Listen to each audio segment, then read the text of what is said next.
So what's 10 reasons to upgrade your geographic location? It's a fancy way of saying getting out of Dodge. Let's find out next. Dave Edwards here, Treasure Valley Dave, and today we're going to talk about 10 reasons to upgrade your geographic location. Otherwise, maybe relocate from where you're at. And it's possible you're going to think, well, maybe I should relocate to Idaho. And if that is the case, please feel free to give us a call, text, email. Everybody here on the Treasure Valley Dave team has made that journey, and we would look forward to helping you find out if this is the right place for you. We've got a whole bunch of answers to your questions. Maybe have answers you didn't even know you had questions for. But we'll talk about that when you give us a jingle.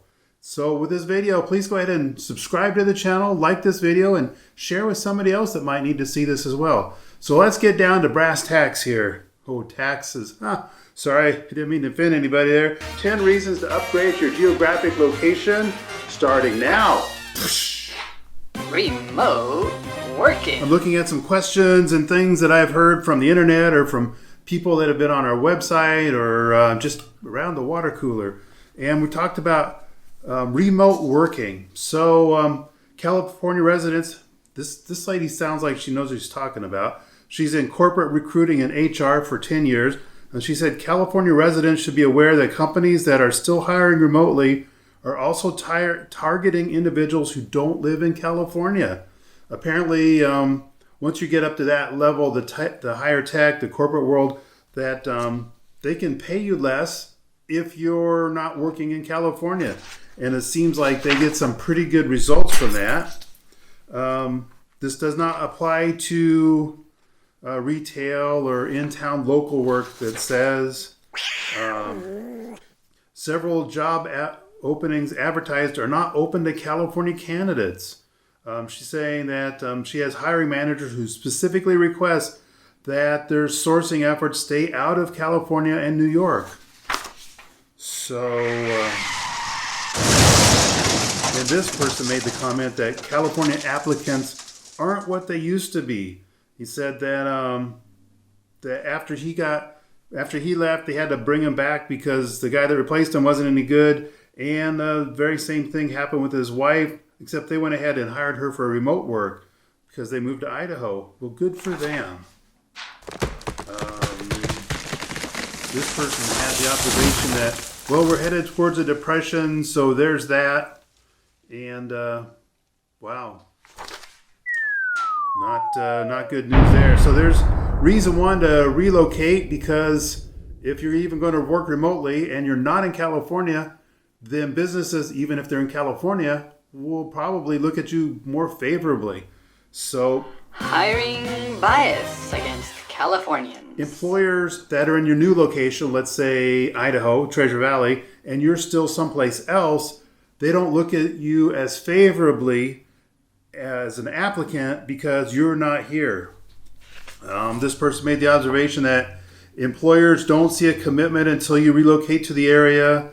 Some people are saying, be a little sneaky, borrow somebody's address and use that as your own when you're filling out applications. And that when they've done that, it's worked out very well. This person rented an Airbnb for a few weeks, landed a job the first week, and then they had the money coming in, and then they could, figure out their deal from there. It's probably not just a California thing, and I think that's probably true. I mean, employers anywhere across the country, they're looking for someone that's there. I love the commitment that those states have for their people. Okay. Use a local address and be ready to move. I know many business owners here in Indiana, they got tired of interviewing out-of-state prospects only to find out it was exploratory or they couldn't start for 3 or 4 months. Yeah, I can understand that. So another good reason to relocate is so that you can actually get that job up here. And that doesn't mean like you need to come up here and buy a house day one. That means, like this person said, stay in an Airbnb for a while, rent for 6 months or a year, whatever works out for your situation. Number 3. Pay cuts. When you move to, say, the Treasure Valley, from, say, some places in California that pay a lot of money that you could be subject to a pay cut. And that may very well be true because, prices are just horrendous in California. So that's not just prices for wages, but also for so much else. And this person said the misconception about cost of living, sure, there may be less expensive house and car insurance, but other things, food, clothes, is still about the same. Well, and that might be true, but this person says that there's a huge difference in taxes and the pace of life alone and no hassle of the California is worth it. And this person said, my first thought, the change in tax bracket alone will cover most of the difference. And I think that's probably a pretty decent idea I hadn't even thought of before. This person said, I don't think it will affect as much as you think it will. I don't live just for the future. I live for my present. My quality of life now is as important as making sure I will do okay in the future. So that's true too. Don't kill yourself. Don't beat yourself up now for something in the future that, definitely you want to plan for the future and, make sure you have some kind of retirement, but your quality of life now is still very important. Funny enough, the next comment, but what is the quality of life and the cost of living difference? The quality of life far outweighs the pay. So this person made the comment is that those of us still in California don't realize how much stress we're under just trying to get by and stay alive. I think that's true. You know that saying about you put a frog in a pot of water and then, you just turn up the heat a little bit and then the water slowly gets warmer and warmer. I think that might be what people in California are experiencing. If they would have fast forwarded, got in that DeLorean and hit 88 mile an hour and went from 1990 to 2020, they wouldn't recognize the place. But because it's come on so gradually, they just think that that's normal. But believe me, that's not normal. All right, so where are we at now? Number 4. Don't let the joke be on you. I wasn't unhappy where we lived, but it was time to leave California and the ever-increasing state of absurd affairs. California is very arrogant and yet has become the joke of the rest of the country. Along with a few other states, they don't even realize it's no longer the Golden State. It's a joke to the rest of the nation. So if you needed number 4 reason to not be there, it's because don't let the joke be on you. Again, there we go. So number 5. The market is starting to cool. This person saying, I'm sure your realtor is counseling you on dropping your price. The market that everyone was experiencing 4 months ago is over. This person said, the market is stabilizing. And maybe that's true. It's not going up like a rocket ship anymore, but more like that. Still very active and a great time to buy and sell. This person observes that the market is starting to cool. You have to be willing to drop the price to sell fast. And that's probably true too. So I want to do one comparison for you though. And that is, check out this great website.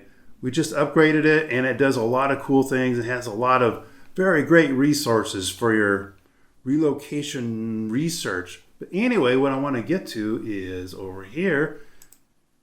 So, I'm lived in Vacaville for a long, long time. And this is a friend of mine. He's an agent, or a broker actually, down in Vacaville. I see he's got this house on the market now. And it's built in 1974, 3-bedroom, 2-bath, 1,352 square feet. But look at that price right there, $525,000. Wow. So that's, the market's falling somewhat, correcting somewhat in California, in Vacaville, as it has been up here in the Nampa area. So let's take a look at this house. And, it's pretty decent. There's nothing wrong with it. It's older. It's smaller. It kind of is what it is. It's in California. Looks like it's been fixed up really nice. But it still has some of the feel of 1974 with this brick here, and they put the insert in the fireplace, which I actually really like. I think it's very convenient.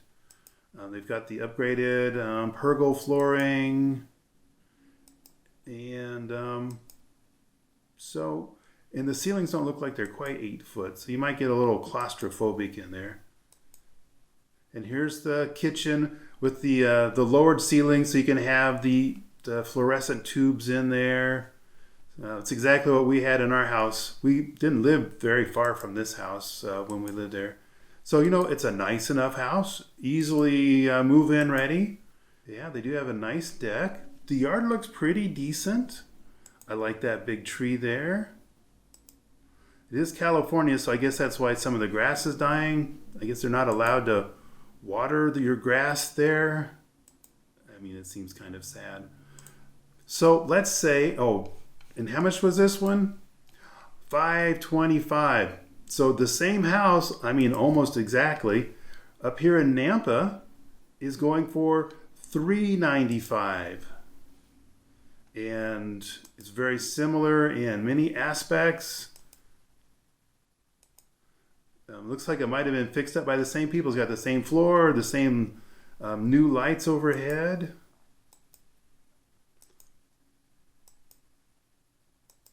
The same popcorn ceiling. Sorry, some of us like that. Well, we used to. But it's a nice house, very much move-in ready. It's almost the exact same square footage, the same year, the same kind of situation as far as the number of bedrooms, 2-car garage. Here's the backyard. That's a nice area. Beautiful backyard. See, they get to water their backyards here in Idaho. Wow, a little tree slide fort thing going on there. Yeah, very handsome. So I'm showing you that. Prices came down in Vacaville. Prices came down in Nampa. But prices in Nampa are still $130,000 cheaper for the exact same thing than you would pay in California. So yeah, it's the market's starting to cool, but it's happening everywhere. But if you're in some place like Vacaville, then you're still that much further ahead. So it's like maybe 4 months ago, Vacaville's house was, $60,000 more, and the Nampa house was $40,000 more, just throwing out numbers. But you still get more bang for your buck. You sell in California, you can move up here, be in the same house, and have a better quality of life. So let's get on to number 6. Bubble. Our great friend, Kevin Miller, posted a blog, and I had the opportunity to respond to that. We're talking about, bubbles. He's talking about the housing market is going to crash. It's going to be like 2008 all over again, and things like that. So bubbles are from hot air. We don't have all that hot air this time. So yeah, our prices went up for very valid reasons. The huge amount of demand from people escaping blue states, supply chain issues from the Rona and maybe the mishandling of the whole situation there, low inventory. We had low inventory going into the Rona. Record inflation. I'm sorry, that's all on Biden right there. In a year and a half, he's really ruined the economy. Not trying to get political here. It's just quite an observation. Supply chains are now becoming more dependable, bringing down some costs. Also, interest rates have gone up with the sole purpose of bringing down costs, fighting inflation. The government, the Federal Reserve, has one tool to combat inflation, and that is to raise interest rates. So interest rates go up, that kind of brings house prices down. So what's going to happen in the future? Well, California, I don't know if you've seen this or not, but California is really screwing with the supply chain right now. They're making it so there's no such thing as a gig economy in California anymore. And part of that gig economy, as defined, is a lot of independent truck drivers. So if you're a owner-operator, you're part of the gig economy, and you can no longer work in California. So those are the guys that would go to the docks, pick up the junk off the ships that came in from China, and bring them out across the country. And, there's probably plastic toys and stuff that, whatever. But there's also maybe stuff that goes into your house. Things that are like highly needed for your house to get a certificate of occupancy, like maybe a kitchen sink or pipes to bring water to the kitchen sink or something like that. So also in California, my good friend who's a truck driver down there is explaining to me that they've changed the rules again, the CARB, the California Air Resources Board. So you can't have a semi that's over 10 years old. And if you have a semi that's over 10 years old, well now, and you're in California, well now it's worthless. Now you can't drive it. Now you're out of a job. So, and those would be some of the trucks that would go down to the docks and pick up shipments to bring that stuff across the country. So supply chain, 0. Marxist, 1, 2. Oh my goodness. So, and then we have the hyperinflation that's pushing prices up, and we're going to have even more of an exodus, like from, say, Washington State, which in 7.5 years is outlawing the sale of internal combustion engine cars. So it's going to be electric or horse-drawn. Otherwise, you're not driving it in Washington State. Well, maybe you can still drive it. You just can't register a new one. And maybe they're going to eliminate gas stations like they've already started doing in California. There's cities, starting with, I want to say, Petaluma, that put a moratorium out there. They will build no more gas stations. So one gas station gets old and run down, closes up. That's it. One less gas station. So my suggestion is that if you need to buy soon. And we're going to explore this a little bit more, but that's what I'm saying. So that was bubbles. So now we're on number 1, 2, 3, 4, 5, 6. Now we're on 7, which is, hold it, back on 6 just for a second. Our good friends over at the Ben Kinney team, they had posted this thing about comparing 2022 to 2008. And I think it's very appropriate. We had 2008, we had loose credit standards, 2022, tight credit standards, 2008, extensive subprime lending, 2022, little subprime lending, 2008, abundant supply of houses, and now, 2022, we have an extremely low inventory and constrained new construction. 2008, we had unemployment rising. In 2022, we have unemployment falling. So it's a whole different world now. And there's not going to be a bubble because the makings for the bubble, the stuff there on the right side, is not on the left side. Alrighty, so let's get back to number 7. Was it 7? I can't handle higher math. This one we're going to call Crabs in a Bucket. So this person was moving out of California, and everyone's giving her grief for, or him grief for, but your family's here. So he's going through, his family never came to visit. They wouldn't have movie nights. They wouldn't hang out, even have people in the same apartment complex. And they're just giving him a lot of grief for moving because, oh, your family's there. So my experience is that when you live close to family, you just take it for granted. But when you live several hundred miles away and you just don't pop in, that you go there for a reason. You're there on purpose. You spend time with them. So that's been my experience, and I think it's worked out really, really nice. And this person also says, not sorry for wanting to have something more in life, to be able to afford a big house and own property. Not sorry for not wanting to see homeless tweakers everywhere and toll roads with traffic. Not sorry for high state taxes. I just didn't leave. I opened my eyes. Oh, fantastic. So now we are on number 8. Yay! So this is just Treasure Valley Dave's prediction right here. Dave's prediction. December is going to be the month, the target month, the ideal month to be closing on your Idaho house here in the Treasure Valley. And you're saying, well, why is that? So a couple reasons is that, you could get under contract before the election or before the fallout of the election. That first Tuesday after the second Monday of November, whatever. Before that happens, so we don't know what the election is going to give. We didn't know what we didn't know what the previous one was going to do either. If it holds near and dear to you that you like to be able to, anyway.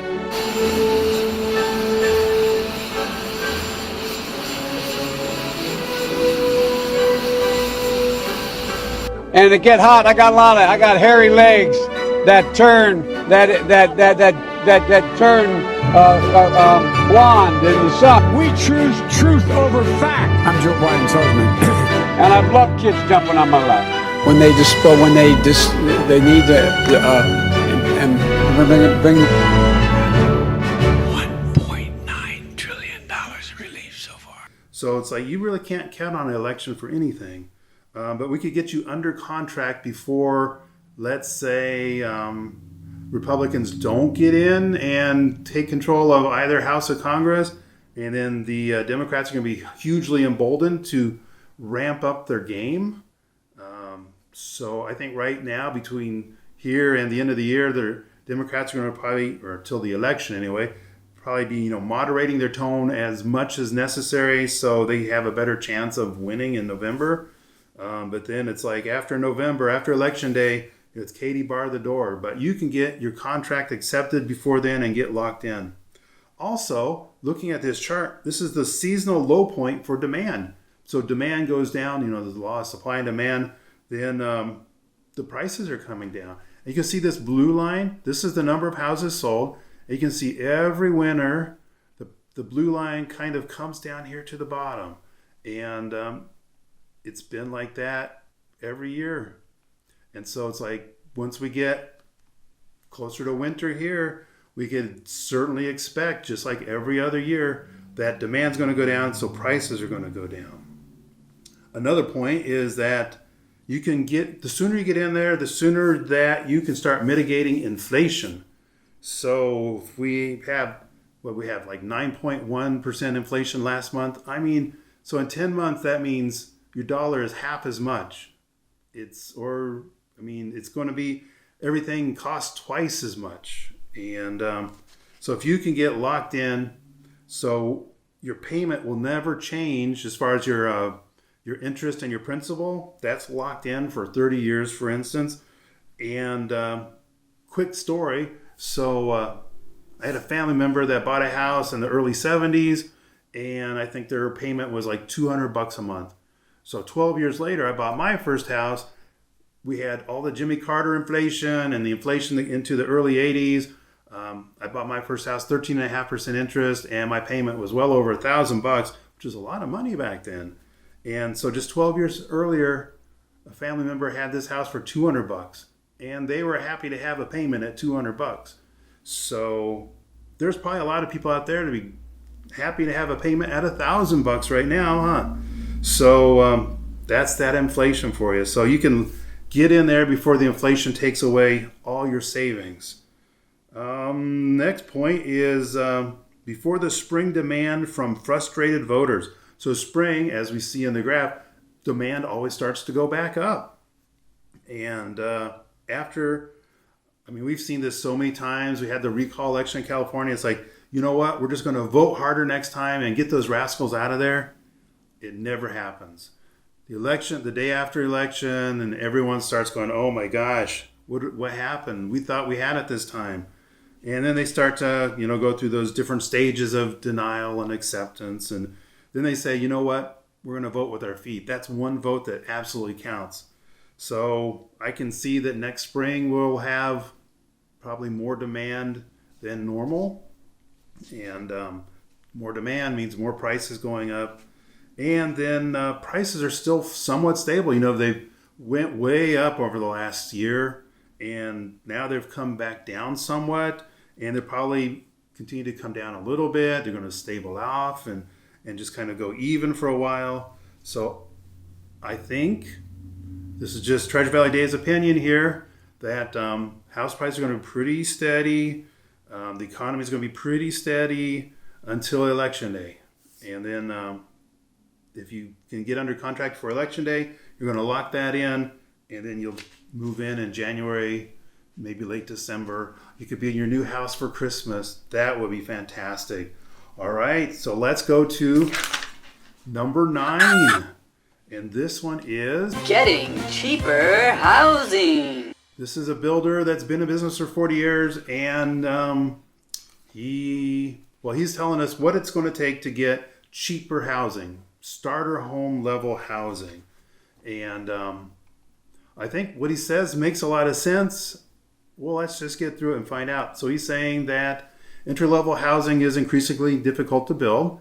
Well, that's true. And, without entry-level housing, that means the middle housing is going to be now entry-level, and there's going to be more demand for that.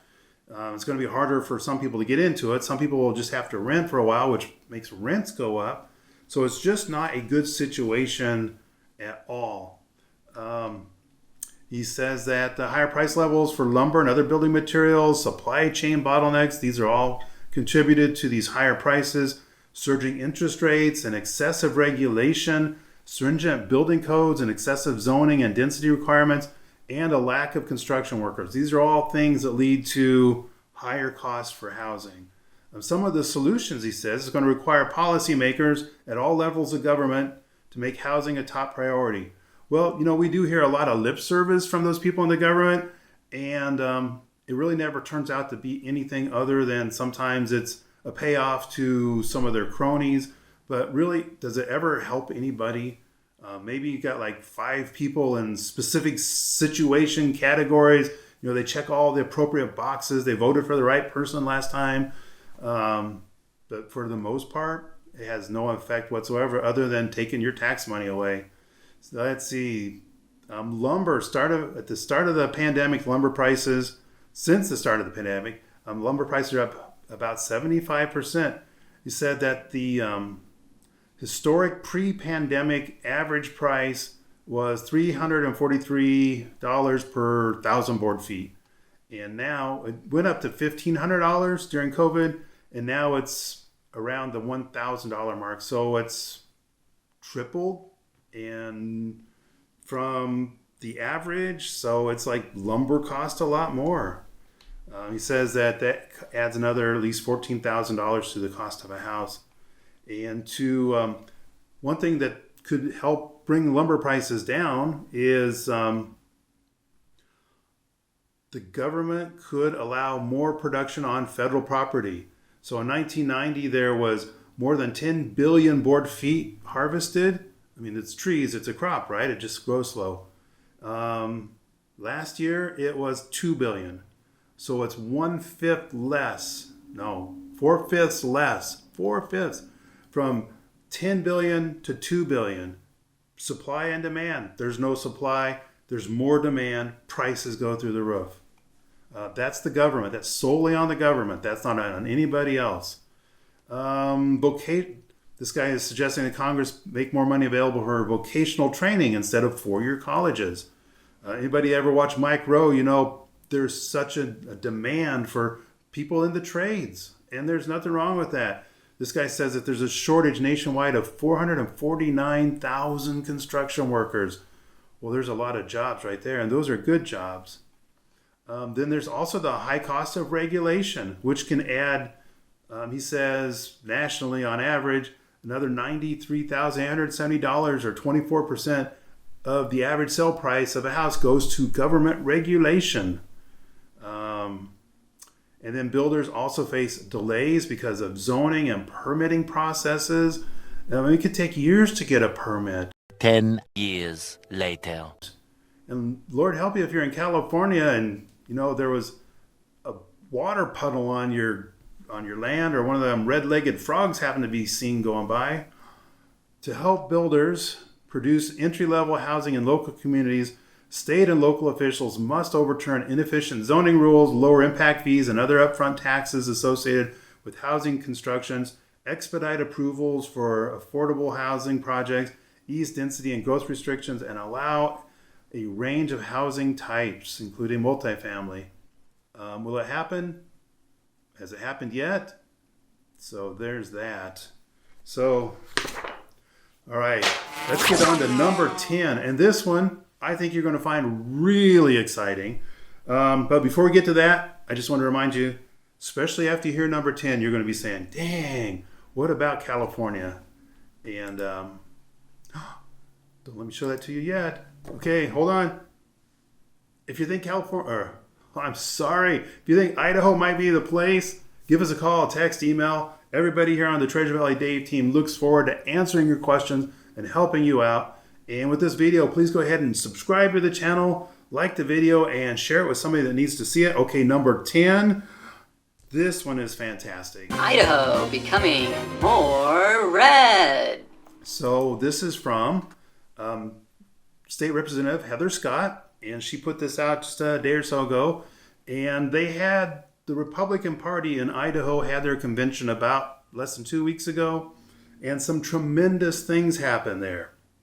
Like what, you say? Well, in Idaho, we have maybe 15% of the population are Democrats. So they don't really have a whole lot of political juice when it comes to things that go on in elections. Sometimes.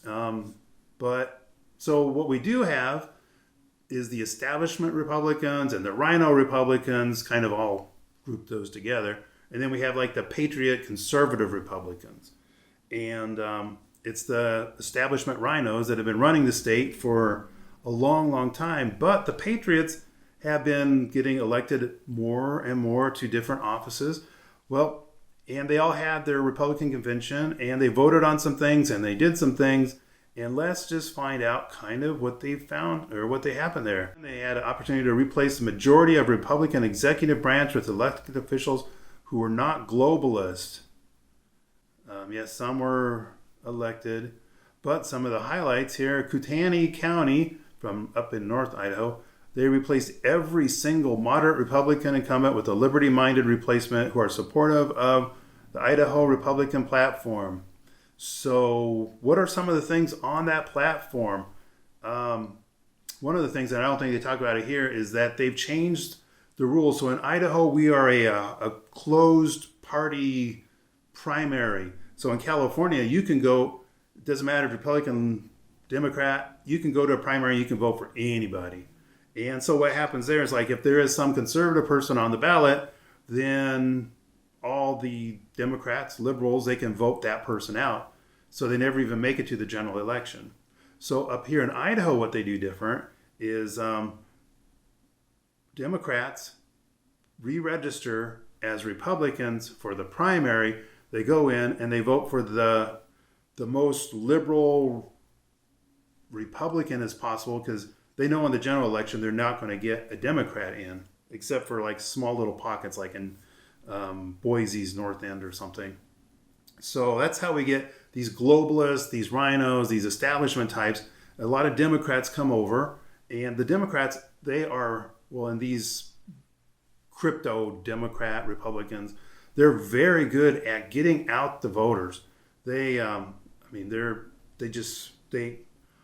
on a mission, and they all take that to, very, very serious, and they do it.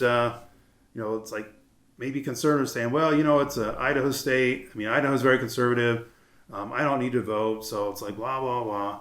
But the Democrats and the liberal Republicans are very motivated to get their people in. So you got to give them credit for that, right?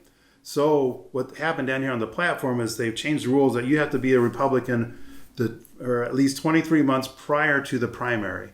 So you can't go in there 2 weeks, 1 month, whatever, before the primary and change your party registration and then go do that shenanigans, right? Now you have to have been a Republican for 23 months. So that's going to really start to curtail all those games that are being played. So we should see from that Idaho becoming more conservative, more patriots getting in, and less of the rhinos and establishment. Central committees across the state removed the entrenched established Republicans from precinct positions and replaced them with conservative grassroots advocates who are ready to join the fight to protect and conserve our freedoms. That's kind of interesting. The 20-year incumbent attorney general who has done little to protect Idaho's freedom was replaced by a candidate proven to listen and work with citizens and not ignore their rights. The candidate that's coming in is Raul Labrador, and he used to be a congressman, and I think people have a really good impression of him. He seems to show himself as very much liberty-minded. So to have an attorney general that's going to stand up maybe against the Biden administration might come in and say, hey, we're going to take up more of your lands, or we're going to make you do this or that. A strong attorney general is going to put the kibosh on that. I can't wait to see what happens. Over 63 Liberty candidates across the state stepped up to run for a legislative position. Although not all won, their efforts were significant as they diverted resources from other races, allowing many new Liberty legislators to be elected. The Senate had significant victories, making it more conservative. Hopefully it will no longer act as an extension of the executive office. That's kind of cool. And one of the biggest successes happened last weekend. Here it comes. When citizen Republican delegates from across the state gathered and replaced the chairman of the Idaho Republican Party with Representative Dorothy Moon. Dorothy Moon is a dear friend, a fearless protector of individual rights and liberty. And yes, that's exactly, I've met her several times. She says the right thing. She does the right thing. She's got the track record to show that she's a patriot that stands up. She just doesn't, take some lobbyist money and run and hide. So that's going to be a huge change in our state. So let's see, what is she saying? Let's just go over this real quick. The recent positive political results for conservatives had the big government, corporate-owned establishment legislators and mainstream news sources freaking out. It's been fun to watch their meltdowns, and feels good to be on the right side of Idaho history. And Heather Scott, that's her right there. So that's pretty cool. Another thing I think is pretty cool is that Heather Scott also has this proactive thing that you can do, 100 things that you can do to help liberties survive and flourish in Idaho. You can go through here and do all these little things. You can check them off and whatnot. You can print them off onto paper, and there we go. And so hand them out, things like that. It encourages, for instance, Mrs. Treasure Valley Dave. This is the kind of stuff she would print off, and then she would go door to door when she's working for different candidates in local races, or if she's going out to some place where she might run into people. She'd print these off and hand these out. Say, hey, liberty-minded, use this, think about this, see what you can do, and, be active. So that was number 10. For all the reasons that you need to change your geographic location, get out of some place that you're at that you don't want to be at anymore, Idaho might be the place for you. It was certainly the place for me and everybody on the Treasure Valley Dave team, and for so many more people. It's absolutely great up here. Well, I appreciate your time. Thanks so much. And this is Treasure Valley Dave. Looking forward to helping you get home.